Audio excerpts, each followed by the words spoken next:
What's up, my friend? Abby here, and welcome back to Ask Abby, where I answer your writing questions and help you make your story matter. So last time I did an Ask Abby video, in the beginning I mentioned that I was working on a new project, and it was like a spontaneous writing project that I think I only plotted it for like a month before I started writing it. So it was quite spontaneous for me, because usually I have to take a long time to outline something, as you know. So I started writing it in mid-January, and I finished it a few weeks ago. So I finished it at the end of February. And I'm really happy with how it came out. And I can't tell you anything about it. Literally nothing, except that it's, you know, it's a YA contemporary, but it's special. Okay, this sounds terrible because I can't like tease anything. I can't tease anything about it. You guys will be happy when you know what it is, but unfortunately you're not gonna know for a long time. That's really exciting, Abby. I'm sure everyone's very excited now. They're not gonna know for a long time. It will be worth the wait though. I promise. But now I'm back to writing the literary novel, and I'm pretty close to being done with that one too. I'm in Act 3 now. A lot of drama going on with my characters at the moment. They're all really like upset at each other. It's great. Okay, that's enough about me and my writing updates. Comment below and tell me your writing updates. What are you working on at the moment? How is it going? And let's get into today's questions. Why does your story matter? Good question. What if I told you that there's a science behind every great story? I don't just teach you how to write. I teach you how to change the world with your story and make your author dreams come true.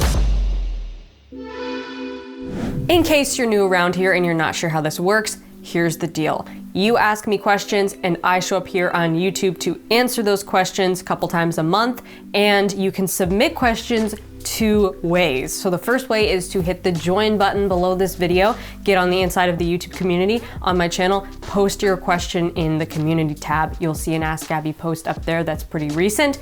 And the second way is to go to patreon.com/AbbieEmmons and get yourself inside the Inner Circle Facebook group. And there you can post a question for the show as well. Just make sure you hashtag it Ask Abby so that I see it. Okay, now that that is out of the way, let's get to the questions. First question is from Sean. Hey everyone, I have a question about female characters for Ask Abby and the rest. So I'm writing a psychological horror story in which my protagonist, a female with schizoaffective disorder, traverses through a dark city trying to solve her brother's murder and avoid monsters that she sees, both human and non-human. I want to make Spencer a strong female hero of sorts. My question is, how do I make her a three-dimensional heroine? What traits do you think need to be shown in a character in her position? And more importantly, what are some things you think absolutely don't belong in a female character? I want to make sure I avoid the pitfalls other writers have fallen into when attempting to make a female hero, and I greatly appreciate any advice. Thank you. First of all, a strong character is a strong character, so don't overthink the female thing too much, okay? There is, however, a stereotype of the strong female character. And I actually made a video about this a long time ago. It's an older video, but it's still good. All the same principles apply. The strong female character stereotype that gets annoying is a character who has no weaknesses, no flaws. Like, we think that in order for her to be strong, she just has to have no flaws and no weaknesses. That's simply not true, okay? What that does is it makes her seem not human, and now we can't relate to her, okay? There's nothing relatable about her because she doesn't struggle with anything. She's invincible, she's fearless, she's strong, and that's not something that we experience as people, right? Everybody has flaws, everybody has weaknesses, and defining those flaws and weaknesses are what will make her a three-dimensional character. This goes for male characters as well as female characters, but because you're specifically writing a female character, you do want to make sure that you avoid the pitfalls that a lot of writers fall into with writing strong female characters. They think they have to make them powerful and strong physically and tough, and they just kick ass and like never break a sweat. Okay, this is totally unrealistic. So let her have weaknesses, let her have flaws.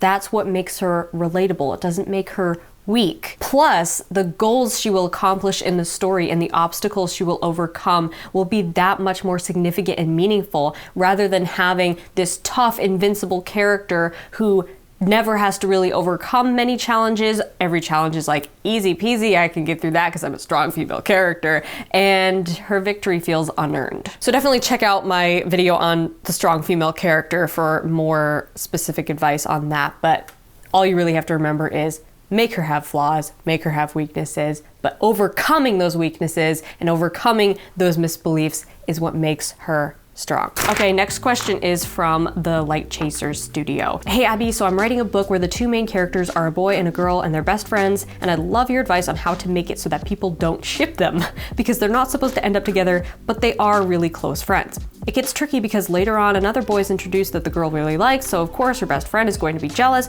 but not because he likes her romantically, but just because he misses his best friend. However, I don't know exactly how to portray that without it seeming like he's romantically jealous of their friendship. Thank you for your help. People are going to ship them, no matter what. Okay, you can try as you might, people are still going to ship them. It's just the nature of fandoms. Okay, we can't help ourselves. We have to ship characters that we're not supposed to ship. That's just part of the fun. It's part of the emotional torment. But you can mitigate this as much as possible by really emphasizing the bromance. So basically, write these two characters as if they are brother and sister. Let them have banter and pet peeves with each other. They can still be close and have cute moments, but make those cute moments as platonic as possible. Okay, basically just make him a brother without actually being a brother. You'll probably still have people in your future fandom who will ship these two characters, and there's really nothing you can do about it. However, there will be a lot of people who appreciate this platonic friendship and fight with the other members of the fandom who want them to be together, so that will be interesting. Okay, next question is from Katarina. I've just realized that the world I've created has a great deal of history, which all relates to the characters in one way or another. At first, I was planning on doing short flashbacks when relevant, but I think this would be jumping around too much between characters and taking away from the plot too much. I believe I have enough interesting material to work with to write a prequel. My Ask Abby question is, prequels? Yes, no, how, what? Thanks. Only write a prequel if it truly adds to these characters' transformations or helps us feel more deeply for them, or if you feel like you can improve upon the opening of your series. I know some readers won't read the prequel first, they'll read it in the order in which the books come out or the order in which you wrote them, or maybe you want to release the prequel at the end of the series, but I'm the kind of person that I have to read everything in chronological order, so there will be some readers who do that. So that being said, would this be a better first impression of your series?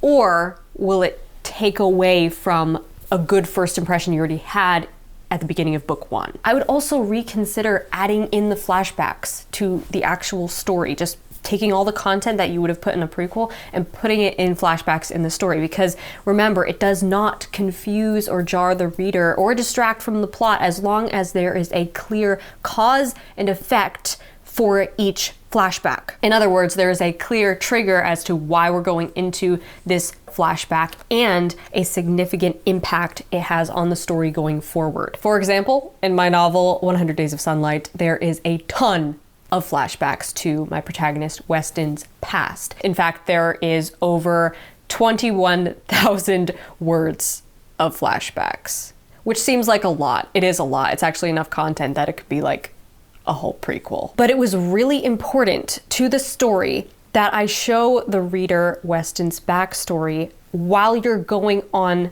a journey with Tessa in the present day, my other protagonist. Okay, so those two sides of the story ran parallel with each other, and it worked because there was a clear cause and effect. So you were getting answers to unspoken questions rather than just having a bunch of information dumped on you from go without any evident reason as to why you need to know all this stuff. So that is just something to consider. Check out my video on writing flashbacks for a more detailed guide on that. Prequels can be awesome, but don't feel like it's your only option. Okay, next question, or questions I should say, is from Alex.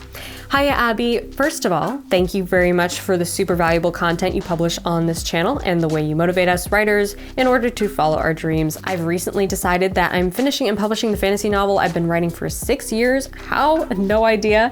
And since I discovered your channel, you've been a guide and support for me on this journey. Thank you so much. I'm so glad. And that makes me so happy to hear that you are finishing your novel and publishing it. That is so exciting. I'd like to ask so many questions, but I'll stick to 3. 1. You say in a video that writers tend to start their book too early in the story, and that may be the case. How can I know for sure? Is something happening on page 1 that matters to the protagonist? And does the reader know why it matters to the protagonist? If so, congratulations, you started in the right place. If you're not sure, and I totally understand that feeling, have somebody give you feedback. Have someone beta read the first 30 pages or 50 pages and then ask them, when did you feel like the story really began? And if it's not like at least 5 pages into it, then consider cutting out the earlier stuff and just jumping right to the part where they feel like the story actually begins. Okay, question number 2. I get it. Internal conflict is the key. But how can I show my MC's internal conflict without getting the reader bored? I have the impression whenever I write about the mental process of my protagonist showing her internal conflict, she's such an intense and bored person. Your answer is kind of in the question here. Show them. Don't tell them. Remember, this internal conflict is not something that your protagonist can succinctly describe.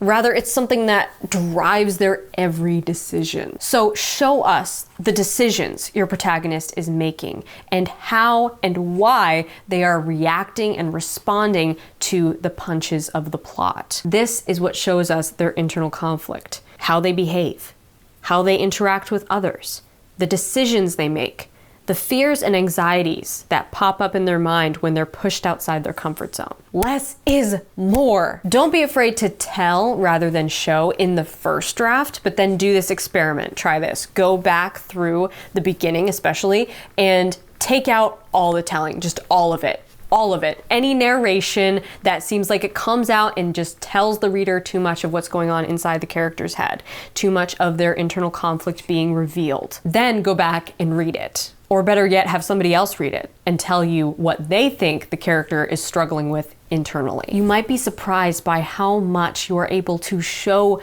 the reader what the character is struggling with by simply letting the character's actions speak for themselves. Okay, your final question is, my MC finds a diary with super relevant info, and I attach 4 extracts from the diary in my narration. Should I add narration between the extracts with my MC's thoughts and impressions? So this is kind of out of context for me, but you definitely want some kind of reaction or impression that the character is going to have after reading this, especially if it's shocking information or it's revealing a plot twist. How you want to style that reaction is totally up to you. Sometimes it's better to let the reader process things first and then let your character step in with their reactions and their thoughts and narration, but again, it really depends on the context of your story. So this would also be a great place to get feedback from a trusted beta reader. Okay guys, awesome questions. I hope you got something valuable out of my replies. If you would like your question answered here on YouTube, you know what to do. Hit the join button below this video or go to patreon.com/AbbieEmmons and get yourself inside the Inner Circle group.